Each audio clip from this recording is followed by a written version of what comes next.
سیدنا معاویہ رضی اللہ تعالیٰ عنہ کے خلاف بولنے کا جواز بنانے کے لیے آپ سیدنا علی رضی اللہ تعالیٰ عنہ کا ایک قول پیش کرتے ہیں۔ مصنف ابن ابی شیبہ میں ایک روایت ہے کہ سیدنا علی رضی اللہ تعالیٰ عنہ نے بد دعا کی صحابہ کرام کے خلاف، وہ صحابہ کرام جو ان کے خلاف تھے، قصاص عثمان کا مطالبہ کر رہے تھے، اور وہ اس چیز کو تسلیم نہیں کر رہے تھے کہ وہ کہہ رہے تھے کہ جب تک قصاص عثمان نہیں لیا جاتا ہم کوئی بھی بات آپ کی سننے کے لیے تیار نہیں ہیں، ہم آپ کی بیعت بھی نہیں کریں گے اس وقت تک۔ تو علی رضی اللہ تعالیٰ عنہ، چونکہ جنگ تھی، ہم تو کہتے ہیں کہ جنگ کے علاوہ بھی سیدنا عباس رضی اللہ تعالیٰ عنہ نے سیدنا علی رضی اللہ تعالیٰ عنہ کو بہت برا بھلا کہہ دیا، بہت برا بھلا۔ ایسے الفاظ ہیں کہ آج بھی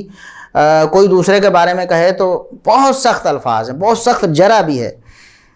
صحیح بخاری اور صحیح مسلم میں وہ حدیث موجود ہے، ہم کئی دفعہ اسے پیش بھی کر چکے ہیں۔ اس لیے نہیں کہ نعوذ باللہ سیدنا علی رضی اللہ تعالیٰ عنہ کی ہم توہین چاہتے ہیں، صرف مرزا صاحب کو ایک الزامی جواب دینے کے لیے کہ اگر صحابہ کرام کا باہمی اختلاف وہ اس لیے ہمارے سامنے آیا کہ ہم اس پر تبصرے کریں اور نعوذ باللہ استغفر اللہ کہیں، یا پھر ایک گروہ کو جو ہے اس کی سپورٹ کریں اور دوسرے گروہ کے خلاف ہو جائیں، اگر صحابہ کرام کے اختلافات اس لیے ہیں تو پھر ان پر بھی آپ اسی طرح کی ڈسکس کریں کہ سیدنا عباس رضی اللہ تعالیٰ عنہ بغیر جنگ کے، بغیر لڑائی کے، کسی وجہ سے نہیں، ایک معاملہ اختلاف تھا، گھر میں حل ہو سکتا تھا،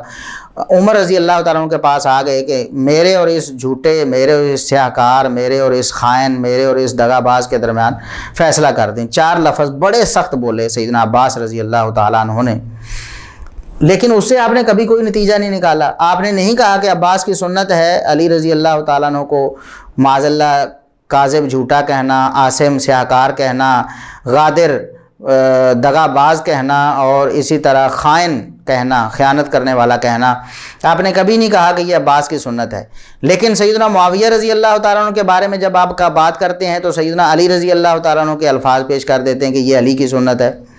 دیکھیں، لڑائی میں ایک معاملہ ہو گیا، لڑائی میں جانیں چلی گئیں، تو یہ تو ایک چھوٹا معاملہ تھا۔ علی رضی اللہ تعالیٰ عنہ نے بد دعا کی، ظاہر ہے کہ مقابلے میں تھے تو اللہ تبارک و تعالیٰ سے دعا مانگی کہ انہیں پسپا کر دے، مجھے فتح دے دے۔ تو آپ نے یہ بات پیش کر کے سیدنا معاویہ رضی اللہ تعالیٰ عنہ اور دیگر صحابہ کرام کی توہین کرنے کی کوشش کی، اور یہ ثابت کرنے کی کوشش کی کہ یہ باتیں تو علی رضی اللہ تعالیٰ عنہ کہتے ہیں ان کے بارے میں، تو ہم کیوں نہ کہیں، یا ہم اس طرح کی بات کرتے ہیں تو آپ ہمیں کیوں روکتے ہیں، یہ تو صحابہ کی سنت ہے، علی رضی اللہ تعالیٰ عنہ کی سنت ہے۔ تو ہم آپ کو بتا چکے ہیں کہ علی رضی اللہ تعالیٰ عنہ کو برا بھلا کہنا یہ عباس کی بھی سنت ہے۔ اگر سنتیں اس طرح بنتی ہیں نا تو عباس کی بھی سنت ہے، اور پھر رسول اللہ صلی اللہ علیہ وسلم کی اپنی سنت کیا ہے؟ صحیح بخاری سے جو ہم کتاب التفسیر سے پیش کر چکے ہیں کہ آپ صلی اللہ علیہ وسلم نے علی رضی اللہ تعالیٰ عنہ کی ایک غلط تعویل کی وجہ سے آپ صلی اللہ علیہ وسلم ناراض ہو کر چلے گئے، اپنی ران پر ہاتھ مارا آپ نے غصے سے، آپ نے بات تک کرنا گوارا نہیں کی، اور آپ نے فرمایا کہ وَكَانَ الْإِنسَانُ أَكْثَرَ شَيْءٍ جَدَلًا، انسان کتنا کٹ حجت ہے، کتنا یعنی ہیلہ باز ہے انسان۔ تو کیا اسے رسول اللہ صلی اللہ علیہ وسلم کی سنت کہہ کر علی رضی اللہ تعالیٰ عنہ کے خلاف ایسے الفاظ کہے جا سکتے ہیں؟